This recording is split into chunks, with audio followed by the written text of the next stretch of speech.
प्रधानमंत्री जी के नेतृत्व में जो 17वीं लोकसभा चली और सरकार ने जिस प्रकार से काम किए वो अपने आप में ऐतिहासिक काम है।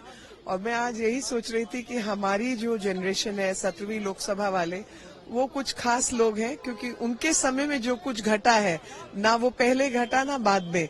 जैसे कि दोनों लोकसभा की या दोनों संसद की बिल्डिंग्स का एक्सपीरियंस, तो हम पुरानी में भी रहे और हमने नए भारत को भी उभरते हुए बनते हुए देखा और प्राचीन जो चीजें रही उनको भी हमने अनुभव किया।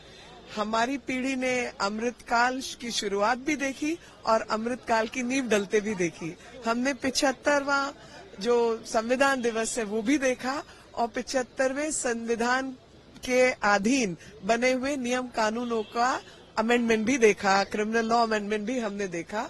हमने राम जी का मंदिर बनते हुए भी देखा, प्राण प्रतिष्ठा भी देखी और हमने अन्य जो समाज में मूल्य आधारित समाज के निर्माण का जो स्थान होना चाहिए लोकतंत्र में, उसको भी बनते हुए देखा। तो हम बहुत भाग्यशाली हैं कि ये बहुत बड़ा जनरेशनल चेंज हमारी आंखों के सामने हुआ और नरेंद्र भाई मोदी जी का नेतृत्व, अमित भाई शाह जी का गृह मंत्रालय और राजनाथ जी का defence ministry, Nitin Gadkari ji road and transport minister, बेहतरीन काम हमने अपनी आंखों के सामने होते हुए देखा है। अब इसके अलावा एक आपसे राजनीतिक सवाल पूछना चाह रहा हूँ, क्योंकि अब 18वीं जो है लोकसभा जो है वो बनेगी। जब हम अगली बार आपसे बात कर रहे होंगे तो 18वीं लोकसभा का स्वरूप होगा।